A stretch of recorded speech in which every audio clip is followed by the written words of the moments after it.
वक्त मैं मोहल्ला दियाराम में मौजूद हूँ, जो कि अब मोहल्ला शादाना शहीद भी कहलाता है। आज हम आपको इस मोहल्ले का विजिट करवाते हैं और इस मोहल्ले में जो तारीखी इमारतें हैं उनको भी आपको हम दिखाते हैं, उनकी सैर करवाते हैं। और इसी के साथ मैं हूँ सुफियान अली और आप देख रहे हैं WM ट्रैवल।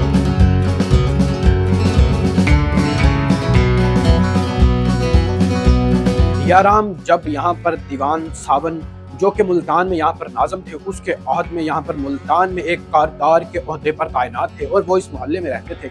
इसी वजह से इस मोहल्ले का नाम दियाराम कहलाने जाने लगा।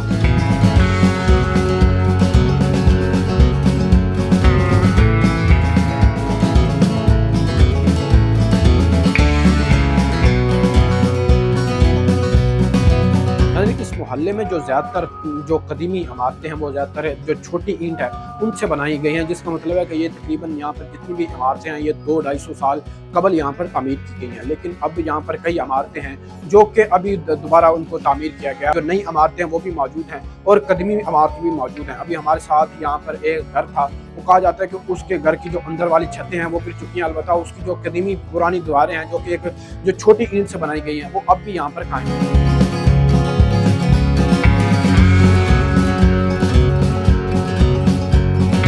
हमारे साथ एक तारीखी हवेली जो कि इसी मोहल्ले में वाक़या है मौजूद है, जो कि मोहन लाल की हवेली भी कहलाती है।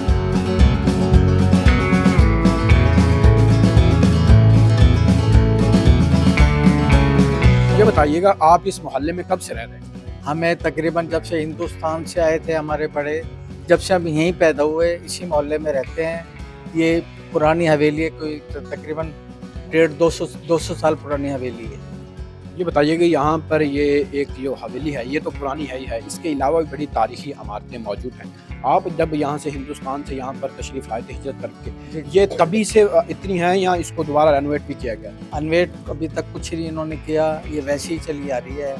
बस ये दीवार बनाई थी, ये सारा दीवार का हिस्सा खुला हुआ था और सारा मामला ऐसे ही था जी। ये बताइएगा आप जब से तकरीबन आपको 60-70 साल हो गए होंगे यहाँ पर आए हुए, तो उस वक़्त यहाँ पर कौन कौन सी चीज़ें मौजूद थी और अब कौन सी तब्दीलियाँ आ चुकी हैं? इस मकान में 7 आले मकान में एक कुआं भी था और उसके अगला कुआं भी था, एक मस्जिद के पास भी कुआं था और पुराने लोग रहते थे, पुरानी इमारतें भी थी, पुराने लोग आते थे।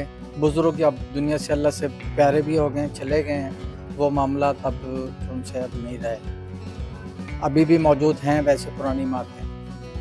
ये बताइएगा अब जितनी भी यहाँ पर पुरानी इमारतें हैं, पीछे जो तारीखी हवेली है, ये लोगों ने यहाँ पर आके खरीदी हैं या इनको हुकूमत की तरफ से अलाट? ये हुकूमत की तरफ से हमें अलाट की गई थी, हमने कोई खरीदी नहीं। ये आपको सारी की सारी हुकूमत ने दी थी? जी जी, हुकूमत। यहाँ पे हुकूमत ने हर एक को रैंडमली यहाँ पे दी थी, यहाँ के पीछे से जिनके पास कोई ज़मीन थी या उनको दी थी? हमारे पास जो मकान थे ना हिंदुस्तान में रोहतक में थे, वो हमें मकान अलाट करके उन्होंने गवर्नमेंट ने यहाँ मकान दिए।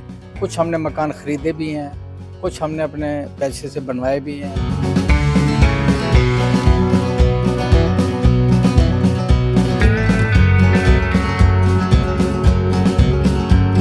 इस मोहल्ले में शादाना शहीद का मज़ार पुरअनवार भी इसी मोहल्ले में मौजूद है।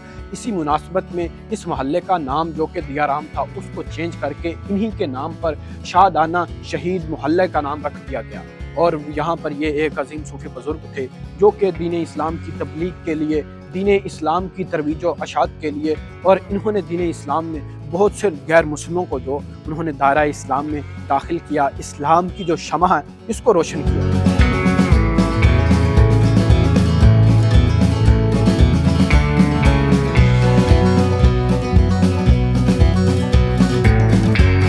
इस वक्त हम मोहल्ला दियाराम जो कि अब मोहल्ला शादाना शहीद के नाम से जाना जाता है वहाँ मौजूद थे। हमने आपको तारीखी इमारतें दिखाई और यहाँ पर हमने एक जो उस मोहल्ले के रहायशी से उनसे भी गुफ्तगू की और हमने यहाँ पर एक तारीखी हवेली मोहन लाल की उसका भी आपको हमने उसको दिखाई, उसका हमने जो बाहर से आपको उसके मनाज़र दिखाए और यहाँ पर जो दूसरी तारीखी इमारतें थी वो भी दिखाई। इसी के साथ मुझे दीजिए इजाज़त, अल्लाह निगहबान।